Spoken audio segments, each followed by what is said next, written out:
새로운 도전과 과제라는 말씀의 제목으로 함께 은혜를 나누는데 이제 여호수아서로 들어왔습니다. 이제 지난 한 11개월 동안 우리가 이제 민수기의 말씀을 나눠 왔었는데요. 이제 여호수아로 들어오는데 이제 지금까지 이제 모세가 주도하여서 그 모든 과정들을 진행해 왔었는데 이제는 이제 여호수아가 그 일을 시작을 합니다. 말씀을 준비하면서 어떻게 타이밍이 또 이렇게 맞았을까 하는 생각이 들었어요. 왜냐하면 이제 사실 지난주가 마지막 제가 이제 정해진 임기, 노예에서 허락해진 임기가 딱 끝나는데 만약에 거기서 끝났으면은 이제 너는 거기까지, 하나님께서 모세에게 요단강 건너지 말고 너는 거기까지 했으면은 사실 지난주에 이제 민수기까지 해서 이제 딱 끝나고 했었을 텐데 또 하나님께 또 감사하게 또 이제 일단 지금 이제 길을 열어주셔서 또 이제 여호수아 본문을 가지고 함께 여러분과 함께 이제 요단강을 건너가게 되었습니다. 언제까지 주님께서 허락하실지 모르겠지만은 또 이제 여호수아 말씀을 통해서 함께 은혜를 나누고자 합니다. 물론 민수기와 이제 여호수아 사이에 신명기가 있어요. 그런데 이 신명기는 이제 모세가 그 법을 하나님의 율법을 설명하는 그런 내용이기 때문에 또 이 신명기 본문을 가지고 하면 또 여러분 한동안 또 한 1년 가까이 또 이렇게 아주 너무 고생하실 것 같아서 신명기는 또 다른 기회에 우리가 말씀을 나누고 역사적으로 바로 이제 민수기 끝에서 이제 여호수아로 이어지기 때문에 이제 여호수아 말씀을 함께 나누고자 합니다. 이 말씀은 1절에서 이렇게 시작을 하고 있죠. 여호와의 종 모세가 죽은 후에 여호수아가 이제 소명을 받았습니다. 여호와의 종 모세가 죽었을 때 굉장히 심각한 상황인 거죠. 그런데 거기에서 끝나는 것이 아니라 이제 여호수아가 이제 그 사명을 이어가는, 그래서 그 여호수아를 부르시는 그 말씀의 내용인데, 사실 여호수아가 소명을 받는 것은 지금이 처음이 아니었습니다. 여호수아 입장에서 지금 여호수아가 처음 이제 네가 이제 지도자가 돼서 이 백성을 이끌라라는 얘기를 처음 들은 게 아니라 이미 민수기에서 신명기에서 말씀하셨어요. 예를 들어서 민수기 27장에 가보시면은요, 민수기 27장 18절로 20절에서 여호와께서 모세에게 이르시되, 모세가 살아있을 때죠. 눈의 아들 여호수아는 그 안에 영이 머무는 자니 너는 데려다가 그에게 안수하고, 또 사람들 앞에서 이렇게 안수하여서 후계자를 삼으라는 거죠. 그러면서 내 존귀를 그에게 돌려 이스라엘 자손의 온 회중을 그에게 복종하게 하라. 그리고 또 신명기 마지막 부분에 가보면 신명기 31장에서 14절에서 여호와께서 모세에게 이르시되 내가 죽을 기한이 가까웠으니 여호수아를 불러서 함께 회막으로 나오라. 내가 그에게 명령을 내리리라. 그래서 아직 모세가 살아있을 때에 하나님께서 모세와 여호수아를 부르시고 또 모세에게 말씀하시고 그 다음에 여호수아에게 말씀하시기를 23절에서 여호와께서 또 눈의 아들 여호수아에게 명령하여 이르시되 너는 이스라엘 자손들을 인도하여 내가 그들에게 맹세한 땅으로 들어가게 하리니 강하고 담대하라. 내가 너와 함께하리라 하시니라. 사실 오늘 봉독한 말씀과 비슷한 내용을 말씀을 이미 사실 모세가 살아있을 때 하셨던 거죠. 그런데 지금 또 다시 이게 말씀하시는 이유가 뭘까를 생각해 보면 지금 이 말씀의 배경이 모세가 죽은 후라는 것을 우리가 염두에 두어야 되겠습니다. 그러니까 여호수아가 그 사명을 받았다 하더라도 모세가 든든하게 지켜주는 것과 정말 자기가 평생 그 모세의 그 수종자가 되어서 모세를 옆에서 보았던 사람으로서 그 정말 자기의 그 믿음의 영웅이었고 선배였었던 모세가 죽었을 때 여호수아의 심정이 어떠했고 또 백성들은 어떠한 심정이었을까? 그렇죠? 위대한 영웅이, 위대한 지도자가 이제 죽었을 때에 그들 모두 다 낙심하고 슬퍼하고 있었을 것입니다. 특히 그 가운데 이제 모세의 뒤를 이어서 이 막중한 사명을 감당해야 되는 여호수아에게서는 그 모세의 죽음이 더 아주 특별하게 다가왔을 것입니다. 어땠을까요? 여호수아가 이제 내가 한번 멋지게 한번 해볼 것이다 라고 했었을까? 그러나 여호수아와 갈렙은 그 출애굽 1세대 가운데서 유일하게 살아남아서 지금 이제 그 있는 사람들이기 때문에 가장 그 공동체에서 가장 나이가 많은, 다른 사람들보다 훨씬 나이가 많은 그런 형편입니다.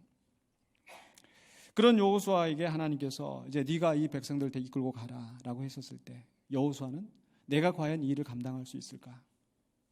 하나님 왜 하필이면 저입니까? 저는 이제 늙었고 힘도 없고, 아마 여호수아의 심정에 그런 상황이 되었을 것입니다.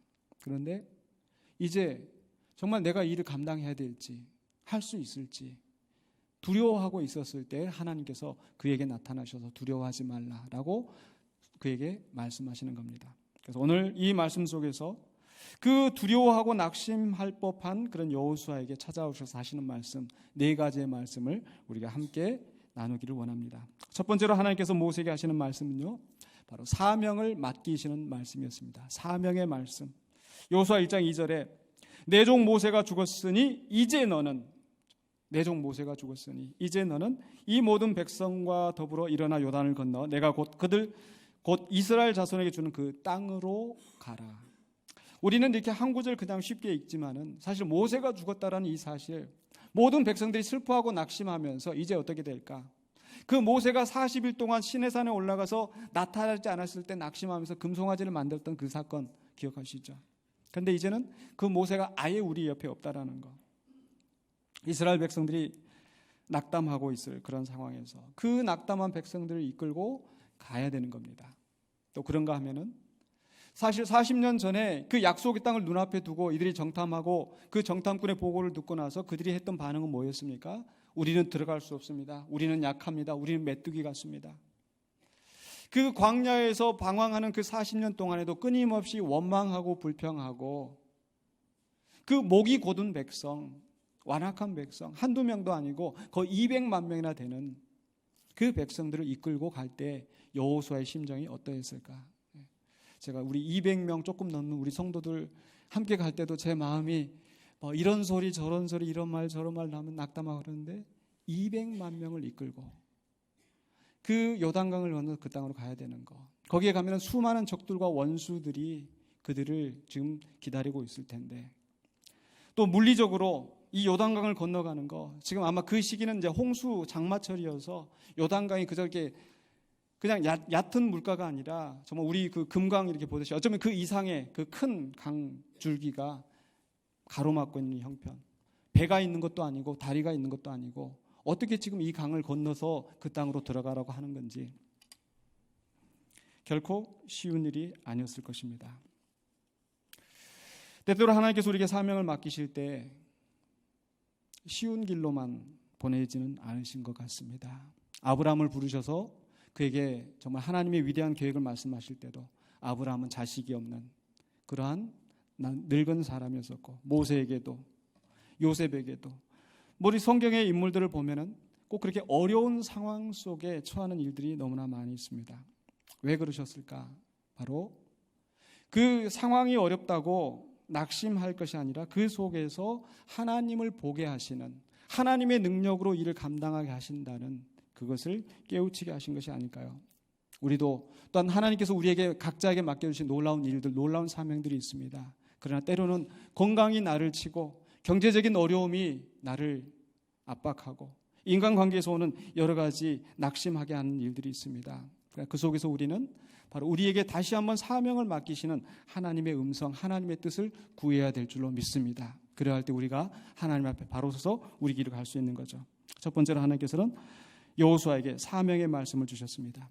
두 번째로는요, 사명의 말씀에 이어서 주시는 말씀은 약속의 말씀이었습니다. 어떤 약속입니까? 1장 3절에서 내가 모세에게 말한 바와 같이 너희 발바닥으로 밟는 곳은 모두 내가 너희에게 주었노니. 줄 것이다가 아니라 이미 주었다. 이미 너희들은 받았다. 그렇죠? 너희 발바닥으로 밟는 것.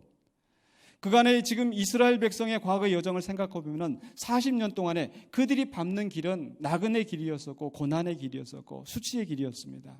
그러나 이제는 더 이상 그것이 방랑의 길이 아니라 이제 너희가 밟는 길은 승리의 길이고 정복의 길이고 나의 뜻을 이루는 길이다라고 하나님이 말씀하시는 겁니다. 그러면서 5절에서 상반부에서 내 평생에 너를 능히 대적할 자가 없을 것이다.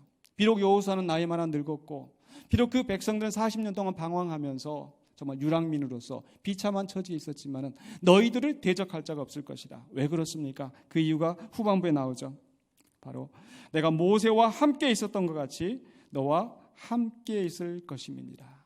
모세와 함께 있었던 것처럼 그 80세 노인이 그 엄청난 지난 40년 동안의 그 엄청난 일들을 이루어냈던 것은 모세 자신에게 능력이 있어서가 아니라 바로 하나님이 함께 하셔서 그 역사가 이루어진 줄로 믿습니다. 이 말씀은 마치 출애굽기 3장에서 모세가 처음 하나님 앞에 부르심을 받을 때 모세가 변명하고 그때 하나님이 말씀하셨던 것을 연상하게 합니다. 모세가 출애굽기 3장 11절에서 내가 누구간데 바로에게 가서 이 엄청난 일을 하겠습니까? 나는 늙은 노인이고 이제 버려진 사람입니다 라고 했었을 때 하나님께서는 12절에 뭐라고 말씀하십니까? 내가 반드시 너와 함께 있으리라. 내가 너와 반드시 함께 있으리라. 그래서 그 말씀 붙잡고 겨우 모세가 그 하나님의 인도하심을 따라서 그 역할을 감당했었던 거죠. 동일한 말씀을 하나님께서 지금 여호수아에게 하시는 겁니다. 내가 너와 함께 있을 것이라. 그런데 함께 있다고 말씀하시는 것은 끝나는 것이 아니라 그 다음에 여호수아 1장 5절에서 그 다음에 주시는 말씀이 뭐예요? 내가 너와 함께 있을 것입니다. 그 다음에 내가 너를 떠나지 아니하며 버리지 아니하리니. 왜 이 말씀을 주셨을까? 저는 모세를 생각해 봅니다. 모세가 하나님과 함께하면서 그 엄청난 일을 이루어왔지만은 그러나 무리바에서 하나님의 영광을 드러내지 못하고 그는 약속의 땅에 들어가지 못하는 그런 비참한 결과를 맞이했습니다. 어쩌면 여호수아 입장에서 내가 이런 엄청난 일을 감당을 하다가 모세처럼 실수를 해서 또 하나님 앞에 심판을 받을까 두려운 마음도 들지 않았었을까요? 그래서 할 수만 있다면 내가 이 사명을 감당하지 않겠다라는 것이 여호수아의 심정이었을 것 같습니다. 그러나 하나님께서는 여호수아에게 말씀하십니다. 내가 모세와 함께 있었던 것처럼 너와 함께 할 뿐만 아니라 내가 너를 떠나지도 아니하고 버리지 아니할 것이다. 창세기 28장에서도 야곱이 정말 가장 낙심하고 연약해 있을 때 정말 어머니 품 안에서 사랑받고 있던 그런 야곱이 형의 미움을 받아서 지금 도망가는 호롤단신 도망가는 그런 상황에서 하나님께서 그 야곱에게 찾아오셔서 말씀하십니다. 창세기 28장 15절에 내가 너와 함께 있어 내가 어디로 가든지 너를 지키며 너를 이끌어 이 땅으로 돌아오게 할지라. 내가 내게 허락한 것을 다 이루기까지 너를 떠나지 아니하리라 하신지라. 가장 절박하고 연약할 때에 하나님께서 야곱에게 용기를 주시고 모세에게 여호수아에게 그렇게 말씀하셨던 것처럼 오늘 하나님께서도 우리에게 그 약속을 하시는 줄 믿습니다. 바로 예수님께서 그것을 우리에게 말씀해 주셨어요. 마태복음에서 예수님께서 제자들을 보내실 때 내가 너희를 보내는 것이 정말 이리 가운데 양을 보내는 것과 같다. 그 사명을 맞아서 그 사명을 받고 나가는 그 길이 결코 순탄하지 않다라는 겁니다. 성경의 역사를 보면은 그 선지자들이 그 사도들이 부르심을 받았던 그 땅이 결코 순탄하지 않았었습니다. 늑대 가운데 이리 가운데 양을 보내는 것처럼 정말 이 불쌍한 이 사도들 제자들 그러나 그 속에서 주님께서 약속하시기를 마태복음 28장 맨 마지막 말씀 볼지어다 내가 세상 끝날까지 너희와 항상 함께 있으리라. 우리 주님은 여전히 우리와 함께 하시면서 그 어렵고 험난한 길을 갈 때 주님이 나를 떠나셔서 주님이 함께 하지 않으셔서 이 어려운 길이 있는 것이 아니라 이 어려운 길이 있는 것은 당연한 겁니다. 그러나 그 속에서 하나님이 함께 하시면서 주님이 함께 하시면서 그 어려움을 헤쳐나가게 하실 줄로 믿습니다. 세 번째로 우리에게 주시는 말씀은요. 첫 번째가 뭐였어요? 사명의 말씀이었었고요. 두 번째로는요. 약속의 말씀이었고 세 번째로는요. 소망의 말씀입니다. 소망의 말씀. 어떤 소망입니까? 여호수아 1장 6절에 강하고 담대하라. 너는 내가 그들의 조상에게 맹세하여 그들에게 주리라 한 땅을 이 백성에게 차지하게 하리라.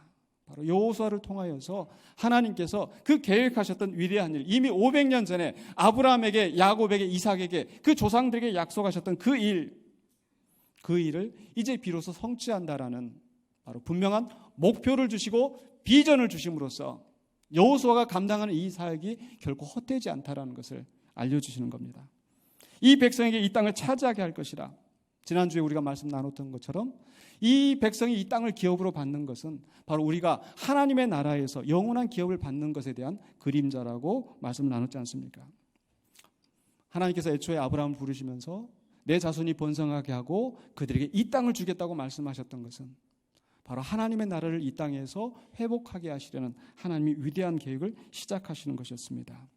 그리고 그 일을 위해서 내가 너를 세웠다.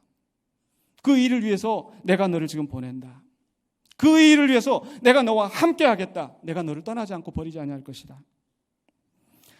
하나님은 위대한 일을 하시면서 바로 사람을 부르시고 사람과 함께 그 위대한 일을 이루시기를 원하십니다. 믿습니까? 그 위대한 일은 꼭 어떤 위대한 인물들에게만 약속하시는 것이 아니라 하나님 계획이 있는 것이 아니라 우리 여기에 말씀을 듣고 하나님 앞에 헌신한 우리 모두 각자에게 그 하나님의 위대한 계획이 있는 줄로 믿습니다. 그래서 빌립보서 2장 13절에서 이렇게 말씀하고 있죠.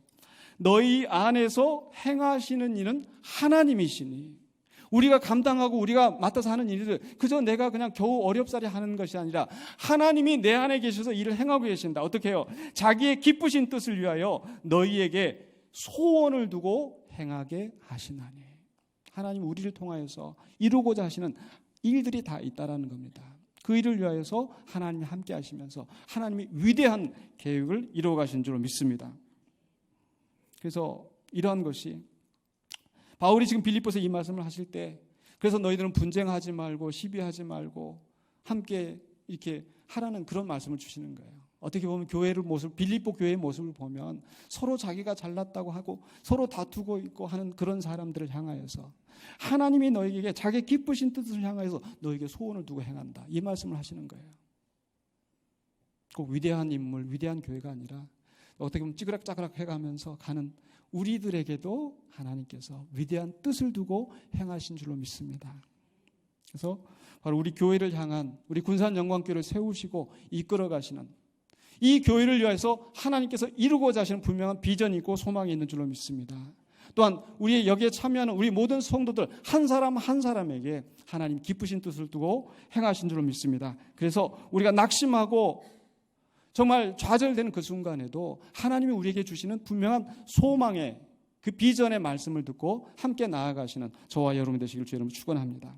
마지막으로 하나님께서는 네 번째 지침의 말씀을 주셨어요. 어제 어떻게 살아야 되는가? 첫 번째가 뭐였어요? 사명의 말씀, 두 번째로는 약속의 말씀, 세 번째로는 소망의 말씀, 네 번째로는요 지침을 주시는데 바로 그 분명한 목표를 향하여서 나아갈 때에 어떻게 해야 되는가 분명한 지침을 주셨는데 바로 1장 7절에 오직 강하고 극히 담대하여 나의 종 모세가 내게 명령한 그 율법을 다 지켜 행하고 우로나 좌로나 치우치지 말라. 그리하면 어디로 가든지 형통하리라.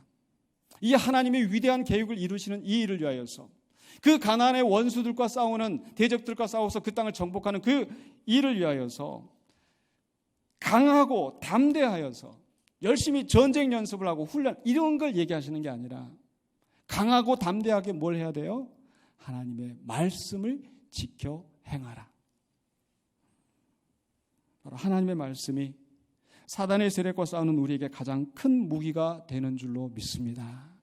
그래서 에베소서 6장에서 하나님의 전신갑주를 입으라. 너희가 악한 마귀와 싸우기 위해서 하나님의 전신갑주를 입으라고 말씀하실 때 6장 17절에서 구원의 투구와 성령의 검 곧 하나님의 말씀을 가지라. 바로 하나님께서 여호수아를 보내실 때 바로 이 하나님의 말씀 모세를 통하여 주었던 그 율법을 네 칼로 가지고 가서 싸우라는 거죠. 어떻게 싸워요? 여호수아 1장 8절에서 이 율법책을 내 입에서 떠나지 말게 하며 주야로 그것을 묵상하여 그 안에 기록된 대로 다 지켜 행하라. 그리하면 내 길이 평탄하게 될 것이며 내가 형통하리라. 그 앞에 놓이는 수많은 어려움과 그 난관들을 헤쳐나가기 위해서 인간적인 방법과 인간적인 노력이 중요한 것이 아니라 가장 중요한 것은 하나님의 말씀을 가까이 하고 하나님의 말씀을 묵상하고 하나님의 말씀에 기록된 대로 지켜 행하는 것. 그래야 할 때 하나님께서 그 길을 형통하게 이끌어 주신다는 것. 시편 1편에 있는 말씀처럼 복이 있는 사람은 어떤 사람이 복이 있어요? 악인의 길, 악인의 길, 오만한 자의 자리. 세상 방법이 아니라 사람들이 하는 그 길이 아니라 하나님의 말씀대로 하나님 말씀 붙잡고 나아갈 때에 하나님께서 그 길을 그 어려움을 통과하게 하실 수 있을 줄로 믿습니다. 그렇기 때문에 우리는 오로지 주의 말씀을 내 입으로 내 입에서 떠나지 않게 하고 내 생각으로 묵상하는 가운데 우리의 삶의 실천에 나가는 저와 여러분 되시길 주님으로 축원합니다. 이제 말씀을 마무리하겠습니다. 모세가 죽은 후에 바로 그들을 지탱하던 여호수아를 지탱하던 그런 정신적인 지주가 무너졌을 때 그들에게는 큰 좌절과 낙심의 순간이었습니다. 현실적으로 앞으로 많은 적들이 기다리고 있고 많은 장애가 있는 그런 도전의 상황이었습니다. 이런 새로운 도전 속에서 우리는 어떻게 해야 되겠습니까? 바로 하나님의 음성을 듣기를 원합니다. 우리에게 사명을 분명히 말씀하시고 우리와 함께 하신다는 약속을 주시면서 우리가 가야 할, 우리가 이루어야 할 하나님의 비전, 하나님의 소망이 무엇인지, 우리가 어떻게 살아야 될지 우리에게 주시는 말씀, 그 말씀을 우리가 분명히 기억하고 나갈 때 하나님께서 우리를 통하여서 위대한 일을 이루실 줄로 믿습니다. 그 말씀 듣고 우리가 일어서야 되겠습니다. 그래서 하나님께서 마지막 여호수아에게 주시는 말씀, 오늘 본문 1장 9절에 그 말씀을 우리가 함께 읽기를 원합니다. 여호수아 1장 9절에서 하나님이 여호수아에게 마지막 마무리하면서 주셨던 말씀, 그 말씀 우리에게 주시는 말씀으로 받아들이면서 함께 한번 읽어보십시다. 내가 내게 명령한 것이 아니냐. 강하고 담대하라. 두려워하지 말며 놀라지 말라. 내가 어디로 가든지 내 하나님 여호와가 너와 함께하느니라 하시니라. 아멘. 기도하겠습니다. 거룩하신 아버지 하나님, 은혜를 감사합니다. 또 우리에게 새 날을 허락하여 주시고 새로운 과제와 새로운 도전을 또 허락하셨는데 우리가 이제 우리의 인간적인 생각과 마음으로 낙심하거나 좌절하지 않게 하여 주시고 주님의 나라와 주님의 영광을 바라보면서 주의 말씀에 순종하여서 주의 뜻을 이루어가는 신실한 주의 백성 되게 하여 주시옵소서. 예수 그리스도 이름으로 기도하옵나이다. 아멘.